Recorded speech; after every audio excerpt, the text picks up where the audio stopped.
Welcome to the Medical Ancillary Sales Podcast. I'm your host, Michael Berg, joined as always by Vivian Hudson. Viv, I got a question for you. What's How the that? heck do you close a doctor? Oh my goodness, that is the magic question, isn't it, Mike? That's what we all I get want to know. questions all the time from field, and for good reason. This is an eat what you kill environment, so getting that close is your lifeblood. You need that in order to make money. So obviously can be very stressful though when you're trying to close a physician. So Viv, go ahead. So what I was going to say is I think you nailed it when you first started that, and I think that the part of closing your doctor is starting with a good question, and that's exactly what you did. That's right. Yeah, because asking the right questions up front is going to help you establish where their needs are, where there's holes in their practice or in the patient care. Maybe there's some testing they're not offering. Maybe there's some financial troubles that they're having, but you're not going to figure that out until you have some good questions. And whenever I go into a sales presentation, I always make sure I have a couple questions in my head that I'm ready to ask if I get 30 seconds with the doctor, because sometimes that's all you get. The second thing that I do, Viv, that I always preach, I didn't invent this. I learned this from some of the top sales reps out there, and that's to turn the tables on the doctor. Yeah, I think that you'd be a master at that, Mike. When I say turn the tables on the doctor, and I'm going a little bit out of order here, but so I just realized this is a look down at my podcast notes. But point being, what I mean by turning the tables is when a doctor says, hey, that's great, I want to go ahead and do this. How do we go ahead and get started?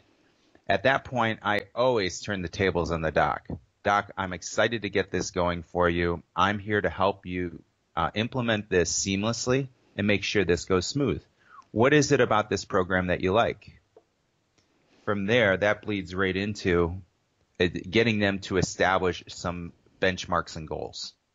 Meaning, Doc, what is it that you specifically like about this program? Well, I like the fact that I don't have to refer my patients out for this diagnostic test, whatever it is. And that's going to lead to better patient compliance. And then, of course, there's the financial aspects of it, and you're saying I can make X amount of dollars. I would love to make X amount of dollars.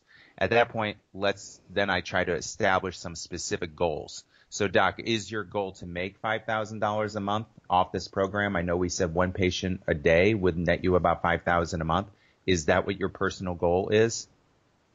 And right there, now you're boxing them in a little bit. You're getting them to see the picture of what this program is going to do for them. Absolutely, and I think that is key, is when you actually verbalize it into dollars and cents, because if they say, wow, $5,000 a month I didn't extra, it might not sound like a lot, but it certainly pay for a couple of MAs, could certainly help them pay down some debt, and certainly free up some of their time if they wanted to use it to put on another PA or something.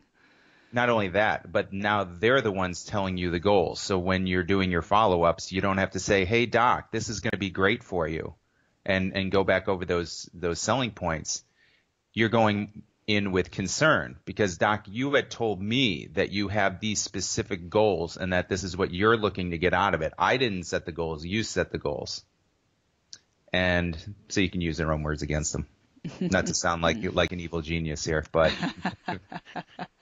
what do you got next, Viv? Well, I mean, part of that I think is in alluding to those first steps is really the power of questions and good questions, but it's open-ended questions. So if you start your questions with how or what or where, things like that, then you can actually get some valuable information from the doctor. So ask the question and then shut up and listen to what they've got to say. And then once you know what their goals and that are, then you have a next step plan. And that next step plan could be, right, as a result of this, implementation is going to be blah, or I need to come back to see you on Friday at 1 o'clock and I'll bring you the agreements or whatever it might be. And that the thing is to always leave that practice with a next step plan, and whatever that step is, make sure that it's getting you absolutely closer to your close. So in between that, though, sometimes we have objections. So one of my favorite questions to find out what those objections are is asking them, what would stop you from making a decision today?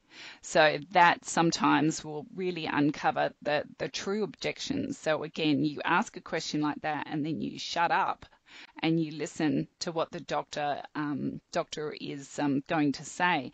Now, you can anticipate some of those objections, and that's like a really good way, like a good salesperson will always cover those things up first. So, doc, you might think that this is really expensive, but if we look at the kind of revenue you can expect to receive, realistically, you could have this device paid off within 2 months.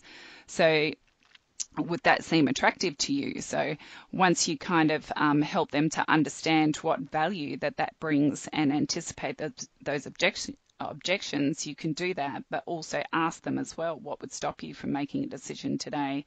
Because then it might be, look, I need a little bit more information, I need a little bit more time to think about it, I have to go and ask my bank, I'm not sure if my girls are going to be able to, like, what's the training involved and things like that. So so that's to put a point on that, Viv.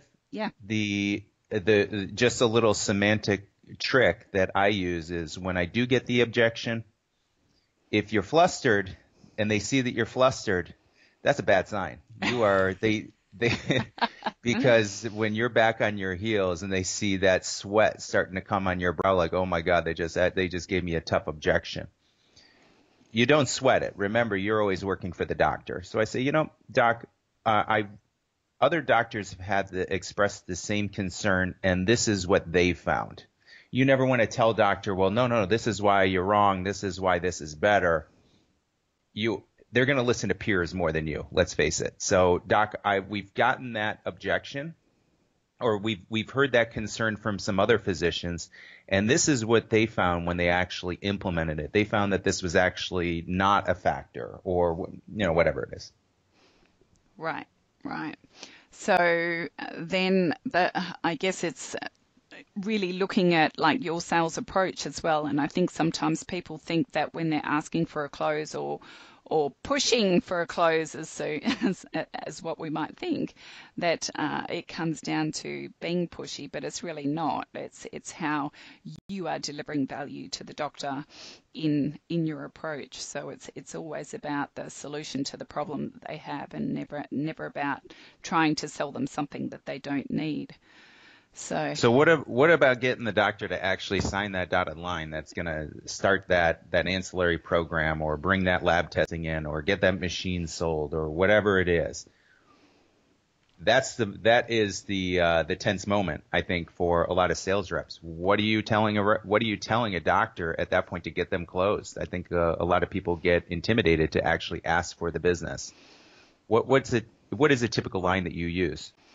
Well, again, like as far as first, you need to make sure that you address all those objections, and just pull it out now and say, all I need to get started now is just a signature here or something, and make that assumption that you're moving forward, unless you've heard the no sign. So, yep. Be blunt.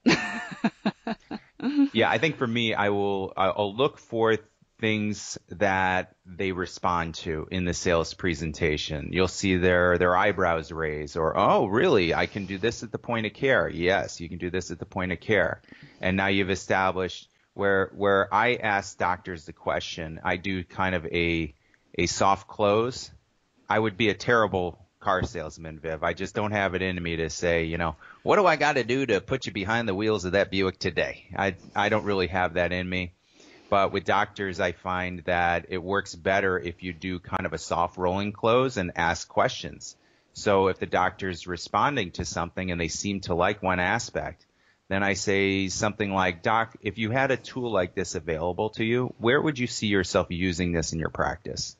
Or how do you think your patients would benefit by bringing allergy testing, offering allergy testing at the point of care? Something like that, where now they're able to articulate what that feature is, how that feature is going to benefit their practice. And it's really another way for them to roll into the close. So then at that point, once they say, well, my patients would benefit because I'm going to get better patient compliance, it's going to increase their convenience, and I'm going to get better outcomes, plus I'm going to make some revenue. Great. It sounds like this is something you want to try. Yes. Okay. Well, here's what I need to get started. And that's pretty much my close. Yep, I like it. Not too fancy. No, and it works. And then the part that I always forget is once you've got a happy customer is asking for those referrals. So once you've got one happy customer, they've got to have some other friends that could benefit. So I would tack that onto the end of your close too, is to say, well, if you've got any other doctors that you think could benefit, I'd love to reach out to them and get them to give you a warm referral. Absolutely. I would say for me, my parting shot is I don't think, at least in my opinion, that hard closes work the majority of the time in this business. Putting pressure on a doctor to make a decision right now, we got to make a decision. That usually doesn't work. So I actually take a different approach. I take a very non-threatening, non-pushy approach. But I remind doctors of, that's why I set up the call where I turn the tables on them and establish some goals. Because, Doc, I'm here to help you establish or achieve your goals. I'm not telling you what to do. I'm here to provide some additional tools for you. Where you use those tools in your practice, that's up to you. But you had mentioned to me you have a specific goal here. You would like to add X amount of dollars in revenue to your practice, and I'm showing you a way that you could get that done. If this is something that you're not comfortable with, Doc, I'll get this vendor the heck out of here. I don't work for the vendors. I work for you. And it works. It works. Sometimes. Well. Sometimes. No one bats 1,000. Yeah. Well, thanks, Mike. Great Thank tips. You.